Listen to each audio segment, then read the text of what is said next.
ತಾಯಿಗೆ, ಹೇಗಿದೆಯವ್ವ, ಊಟ ಮಾಡಿದ್ಯಾ, ತಿಂಡಿ ಮಾಡಿದ್ಯಾ, ನಾವು ಹೆಂಗ್ ವಿಚಾರಿಸ್ಕೊಂಡ್ವಿ ಅಲ್ವಾ ಮಕ್ಕಳನ್ನ, ಹಂಗೇನೆ ನಮ್ಮನ್ನು ವಿಚಾರಿಸ್ಕೋಬೇಕಲ್ವಾ ಅವರು. ಈ ವಯಸ್ಸಲ್ಲಿ ನಮ್ಗೆ ಏನು ಬೇಡ, ನಮ್ಗೆ ಮೈಸೂರು ಸಿಲ್ಕ್ ಸೀರೆ ಬೇಕಾ? ನಮ್ಗೆ ಬೇಕಾಗಿರೋದು ಏನ್ರಿ? ಈ ಪ್ರೀತಿಯ ಮಾತು ಕಲಿಯೋದು. ಮಗ ಬಂದು ಅಮ್ಮ ಚೆನ್ನಾಗಿದ್ಯಾ ಅಂದ್ಬಿಟ್ರೆ ಸಾಕು ನಮ್ಗೆ. ಅಮ್ಮ ಊಟ ಮಾಡ್ದ ಅಷ್ಟೇ ಸಾಕು. ತಂಗ್ಳಲ್ಲೇ ಇಟ್ಬಿಡಿ, ನಮ್ಗೆ ಬೇಜಾರಿಲ್ಲ, ನೀವು ಬಿಸಿ ಬಿಸಿಯಾಗಿ ತಿನ್ಕೊಳ್ಳಿ.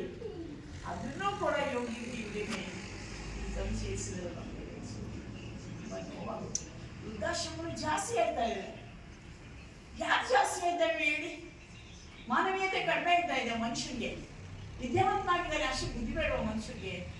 ವಿದ್ಯಾವಂತರಾದ್ಮೇಲೆ ಅವರನ್ನು ಯಾಕೆ ಮಾನವೀಯ ಮೌಲ್ಯಗಳು ನಶಿಸ್ತಾ ಇದೆ ಅಂತ ಬೇಜಾರಾಗುತ್ತೆ. ಹಣ್ಣಿಂದ ಹಿಂಬಾಲಿಸ್ಕೊಂಡು ಹೋಗ್ತಾ ಇದ್ದಾರೆ. ಹಣವನ್ನು ಯಾಕೆ ಹಿಂಬಾಲಿಸ್ಕೊಂಡು ಹೋಗ್ಬೇಕು? ಸತ್ತಾಗ ಹೊತ್ಕೊಂಡಿದ್ದೀವ ಹಣನ? ಖಂಡಿತ ಸತ್ತಾಗ ಹಣವನ್ನ ಹೊತ್ಕೊಂಡೋಗಲ್ಲ. ಅಲೆಕ್ಸಾಂಡರ್ ಅಂತ ಒಬ್ಬ ಇದ್ದ, ಗ್ರೀಸ್ ದೇಶದವನು. ಅವ್ನಿಗೆ ಭಾರತ ದೇಶನೇ ಗೆಲ್ಬೇಕು ಅಂತ ತುಂಬಾ ಆಸೆ ಇತ್ತು ಅವ್ನಿಗೆ. ಅವನು ಎಲ್ಲ ಕಡೆ ಗೆದ್ಕೊಂಡು ಬಂದ. ಸೈನಿಕರೆಲ್ಲ ಹೇಳ್ತಾ ಇದ್ರು, ನಮ್ಮ ಹೆಂಡತಿ ಮಕ್ಕಳು ಇರೋ ಊರಿಗೆ ನಾವು ಹೋಗ್ಬೇಕು ಅಂತ. ಆದ್ರೆ ಅವಕಾಶನೇ ಕೊಡ್ಲಿಲ್ಲ ಅವನು. ಹೋಗ್ತಾ ದಾರಿನೇ ಅವನಿಗೆ ರೋಗ ಬಂದು ಸಾಯೋ ಸ್ಥಿತಿ ಬಂದ್ಬಿಟ್ಟ.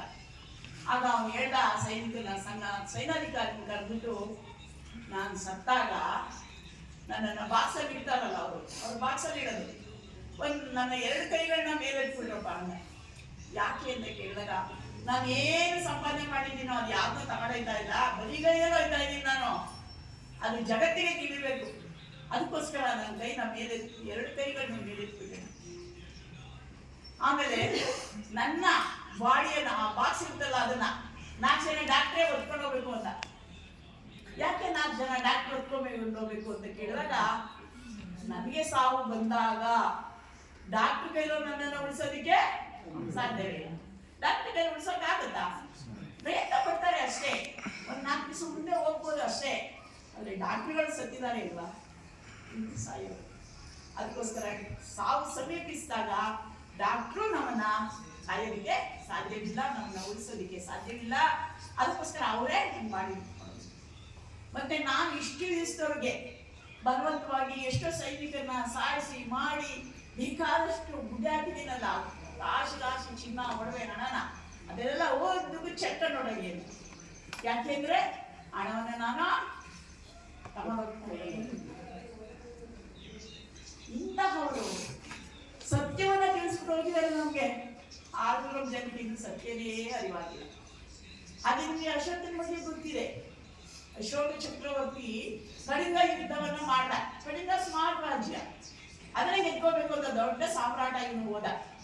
ಕಳಿಂಗ ರಾಜ್ಯಕ್ಕೆ ಹೋದಾಗ ಯುದ್ಧ ಮಾಡ್ದ, ಗೆದ್ದ ನಿಜ. ಆದ್ರೆ ಅಲ್ಲಿ ಲಕ್ಷಾಂತರ ಜನರು ಸಾವು ನೋವುಗಳಲ್ಲಿ ಬಿದ್ದಿದ್ರು. ಕೈ ಇಲ್ಲ, ಕಾಲಿಲ್ಲ, ಕಣ್ಣಿಲ್ಲ, ಆನೆಗಳು ರಾಶಿ ಬಿದ್ದಿದ್ದು. ಆ ಆನೆಗಳು ಅಷ್ಟೇ, ಕಾಲಿಲ್ಲ ಅವಕ್ಕೆ. ಆನೆಗಳಿಗೆ ರಕ್ತ ಸೋರ್ತಾ ಇತ್ತು, ಕೋಡಿಯಾಗ ಹರಿತಾ ಇತ್ತು ರಕ್ತ. ಎಲ್ಲರೂ ಕೂಡ ಗಂಡನ್ ಕಳ್ಕೊಂಡಿದ್ರು, ಕೆಲವರು ಮಕ್ಕಳು ಕಳ್ಕೊಂಡಿದ್ರು, ತಮ್ಮನ್ ಕಳ್ಕೊಂಡಿದ್ರು, ಅಣ್ಣನ್ ಕಳ್ಕೊಂಡಿದ್ರು, ತಂದೆ ಕಳ್ಕೊಂಡಿದ್ರು. ಎಷ್ಟೊಂದು ಜನ ವಿಧಿವೇರಾಗಿದ್ರು. ಒಬ್ಬ ಹುಡುಗಿ ತನ್ನ ಮಗನ ಮುಂದೆ ಕುತ್ಕೊಂಡು ಗೊಡೋ ತಡ್ತಿತ್ತು. ಆಗ ಅಶೋಕ ಬಂದ್ರು, ನೋಡ್ಕೊ ಬರ್ತೀನಿ ಅಂತ ಬಂದವರು. ಆ ಹುಡುಗಿ ಹತ್ರ, ಯಾಕಾಗಿ ಹೇಳ್ತಿದ್ಯಾ? ನಾನು ರಾಜ ಅಶೋಕ, ನಾನು ಗೆದ್ಬಿಟ್ಟೆ ಇಲ್ಲ. ನೀನು ಯುದ್ಧದಲ್ಲಿ ಗೆದ್ದಿದೀಯ ಮಗ, ಅದ್ರ ಜೀವನದಲ್ಲಿ ನೀನು ಗೆದ್ದಿಲ್ಲ ಅಂದ್ರು. ಯಾಕಾಗಿ ಹಿಂಗೆ ಅಂದಿದ್ದೀರಾ ಅಂತ ಕೇಳಿದಾಗ, ನಿನ್ನ ಹೆಸರು ನಿಮ್ಮ ಅಪ್ಪ ಇಟ್ಟಿದ್ದು ಅಶೋಕ ಅಂತ. ಶೋಕ ಇರಬಾರ್ದು ಅಂತ.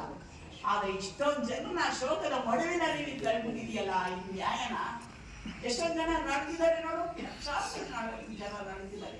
ನನ್ನಂತ ತಾಯಿಯರು ಎಷ್ಟೊಂದು ಜನ ಅರ್ಥ ನೋಡು. ನೀನು ಮಾಡಿದ್ರು ತಪ್ಪು. ಅವತ್ತೇ ಅವರು ಗೆದ್ರು ಕೂಡ ನಾನು ಮುಂದೆ ಯುದ್ಧವನ್ನ ಮಾಡಲ್ಲ